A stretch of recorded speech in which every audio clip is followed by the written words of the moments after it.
જય શ્રી કૃષ્ણ મયુરભાઈ. જય શ્રી કૃષ્ણ પ્રકાશભાઈ. હવે આજે આપણે કચ્છના રાપર તાલુકો ને ભાઈ, રાપર તાલુકો સુઈ ગામ ત્યાં આપણે મયુરભાઈ પટેલને, પપ્પા મયુરભાઈના ગીદડાના સરપંચ છે અને એનું ફાર્મ અત્યારે સુઈ ગામમાં આવેલું છે. આપણે આ લોકોને 5000 છોડ જે તે સમયે 5-6 વર્ષ પહેલાં આપેલા છે. આજે અમે સ્પેશિયલ મયુરભાઈની મુલાકાત ને મયુરભાઈના ફાર્મની મુલાકાત લેવા આવેલા છે કે ભાઈ 5 વર્ષ પછી 4 વર્ષ પછી એનું કેવું રિઝલ્ટ છે. આજે તમે જોઈ શકો છો કે ભરપૂર કેરી લાગેલી છે કે જેમાં કાંઈ ઘટે જ નહીં એમ. પૂરા ઝાડવાને ભાઈ જો બતાવ, વ્યવસ્થિત રીતે બતાવો.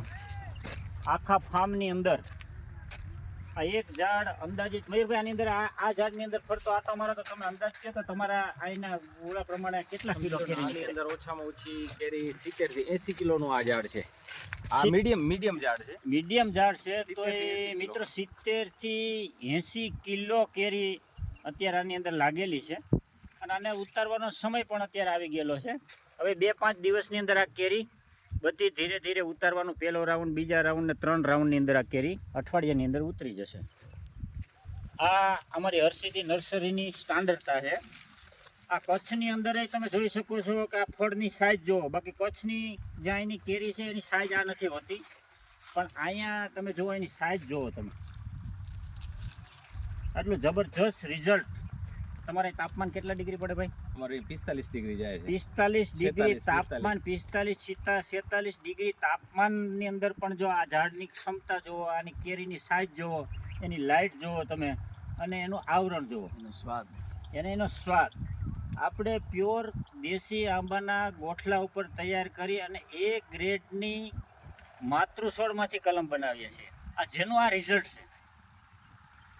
અમને આજે અને એ તમે મયુરભાઈના મોઢેથી સાંભળો, કારણ કે એણે આ ખર્ચો કર્યો છે, એણે પોતે ફાર્મ બનાવ્યું છે અને અત્યારે પોતે એ રિઝલ્ટ લે છે. બરોબર, 2 શબ્દ કહો તમે અમારી નર્સરી વિશે. અમે આજે 5-6 વર્ષ થયા હરસિદ્ધિ નર્સરીમાંથી અમે ત્યાં કનેથી પ્લાન્ટ અમે લઈ આવ્યા છીએ અહીંયા. હવે હરસિદ્ધિ નર્સરીના જે પ્લાન્ટ છે એનામાં હું 100% ખાતરી આપું છું, કેમ કે એ છે ને અમે અહીંયા સ્ટાર્ટિંગની અંદર થોડા ઘણા પહેલાં કચ્છમાંથી લીધા હતા, પણ જે કચ્છના જે રોપા હતા એ અને જે હરસિદ્ધિ નર્સરી આપણે તલાલા હડમતિયા એમના જે નર્સરી છે એના રોપામાં છે ને, કેમ કે એના માતૃ પ્લાન્ટ છે ને એ બધા એક્સેલન્ટ, સારામાં સારા છે. અમને એનું રિઝલ્ટ એ છે ને સારામાં સારું મળ્યું છે.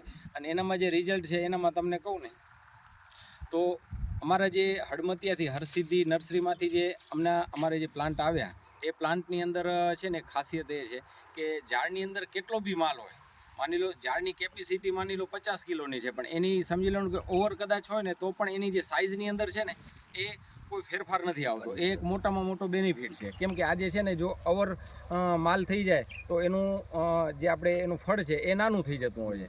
પણ અમને ત્યાં અમે જે આજથી 5-6 વર્ષ પહેલાં મુલાકાત લીધી એમના અમે માતૃ પ્લાન્ટ, જે મધર પ્લાન્ટ અમે જોયા એનામાં બહુ અમને સારા લાગ્યા અને અમે છે ને ત્યાંથી રોપા અમે ત્યાંથી લીધા. અને અત્યારે બી છે ને સારામાં સારું છે ને અમને એમના રોપામાંથી અત્યારે પ્રોડક્શન અમારું ચાલુ થઈ ગયું છે. અને એ લોકોને અમે શરૂઆતની અંદર ભલે હડમતિયાની અંદર ઘણી બધી નર્સરીઓ છે, અમે બધી જગ્યાએ ફર્યા, પણ એમના જે પ્લાન્ટ, એના મધર પ્લાન્ટ છે એ મધર પ્લાન્ટમાં અમને જે રિઝલ્ટ અમને દેખાણું એ સારામાં સારું એક્સેલન્ટ રિઝલ્ટ છે. અને બીજું કે જેમનું ખાસિયત એમની એ છે કે એ જે ગોટલા વાવે છે, દેશી ગોટલા જે વાવી અને જે કલમ તૈયાર કરે છે એનામાં જે ખરેખર જે રિઝલ્ટ છે એ દેશી ગોટલામાંથી જે કલમ ચડે છે એનું રિઝલ્ટ, અને બીજા જે અત્યારે બજારમાં ફાલતુ જે હોતા આપણે આવે ગોટલા એના રિઝલ્ટમાં છે ને ઘણો બધો ફરક છે એમ. મયુરભાઈ, આ ક્ષમતા પ્રમાણે કેરીની સાઇઝ ને કેરીની આવરણ ને કેટલી કેરી પકડી બતાવો, જોવો જરીક. તો બતાવો, જોઈ લો તો ભાઈ, જોઈને બતાવો જે કેરીની ક્ષમતા શું એ કલમની.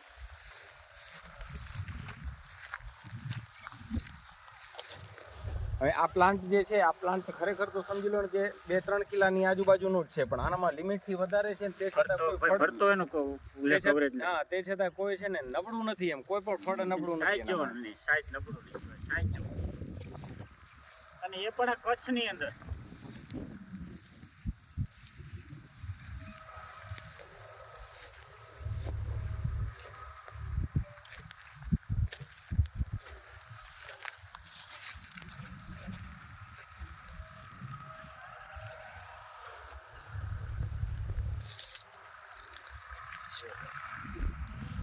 ભાવેશભાઈ